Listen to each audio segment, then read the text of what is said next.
Overwatch is an online 6v6 first-person shooter game where players aim to attack or defend either a payload or a control point. There are multiple classes or heroes for players to choose from, such as Tracer, the fast-running pistol wielder, Junkrat, the bomb-shooting demolitions guy, Torbjorn, the turret builder, Soldier 76, the soldier, and the sniper, Widowmaker, or Hanzo if you want to go out with a bow and arrow. Not to mention Mercy the medic, everyone needs a medic. But what about May, the element spraying...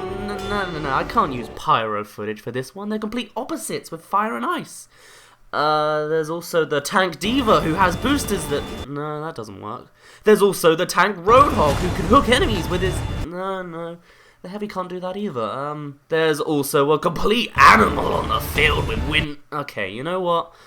This Team Fortress 2 analogy that everyone makes just isn't working. Maybe for a few characters and the fact that there's comics, the cartoony aesthetic and the cosmetic variability, but that's really where the connections end. So enough with this whole TF2 business. Oh, would you look at the time?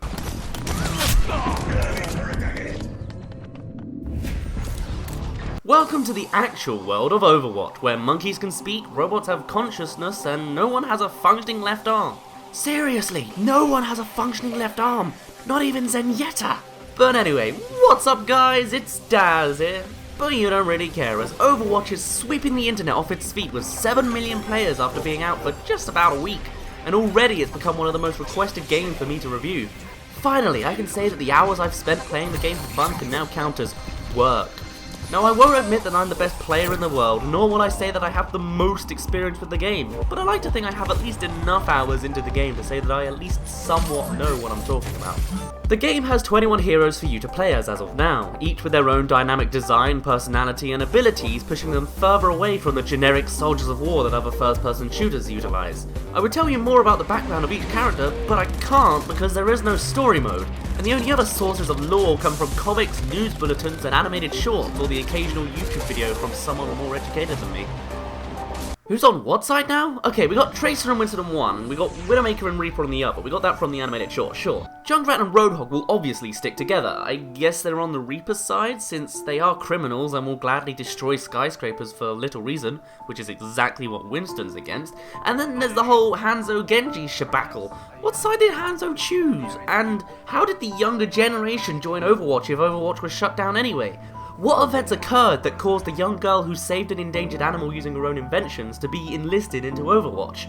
Also, the good guys are against the Omnics, the bad robots of the world, but why are the bad guys shooting the robots too? Is it because they're the good ones? Is this all a racism thing? Why in the game are we just shooting each other instead of fighting against these Omnics anyway? I'm a little uninformed, and there's no real sources in-game that I can go to find out the answers for. And I'm also apparently too lazy to look at the wiki. Maybe this is just something that'll be revealed over time with more additional media? I don't know. I don't feel like the game really tells its story very well. Well, it's not really supposed to have much of a story. Even though it does. I'm getting lost into the pit of lore and confusion. Let's talk about gameplay. Overwatch has to be one of the most smoothest and well thought out examples of gameplay that I've experienced in a long while. The game has that clear sense of Blizzard polish, as well as being mostly balanced between all of the characters. There are some exceptions, of course, such as McCree and his flashbang, Bastion and his simplistic controls, and Reaper and his massive DPS at close range, though for the most part, these are my personal pet peeves with the game, and aren't necessarily problems with the game, especially since Blizzard is sending out patches to help with the balancing of the game. For the most part, there should be a hero available to counter most of the problems you face. Got a Bastion spamming you in turret form, try out Genji and deflect the bullets back at him. Torbjorn's turrets giving you trouble? Pharah's rockets are the way to go. That being said, some maps are a little one-sided and can do with some tweaking. Otherwise, the gameplay together works really well, and nothing can be more intense than finding for a control point when both teams are 1% away from winning the game. You can't get that kind of intensity very often in other games. And speaking of competition and objectives, the game also has an additional focus on playing the objective and working as a team by awarding extra XP for things such as how well you did on time and what medals you achieved during a match, which compare how well you did in your team in regards to objective kills and healing, for example. It makes for a more competitive atmosphere for the game, which is exactly what is needed for this game genre. Until the player of the game shows up and completely negates the whole kills aren't that important thing. Oh look, it's another point and click adventure with Bastion, or someone pressed Q. Cool. Now I hear that on console there is less working as a team, but I can't really fault the game for its community. I also have my fair share of community issues on PC in the form of the regular doses of salt from some players, as well as never being able to play the hero I want to. Okay, I'm in early, so it's time to play as a sniper since we are on defense anyway. Oh, you're gonna take a sniper too? That's fine, I guess. I mean, I got here first, but someone needs to change? Well, obviously I got here first. You're not changing, are you? Or alternatively, hey guys, let's group up. I have my ultimate ready. I need healing. Where's our mercy? Turrets are down. Anyone there?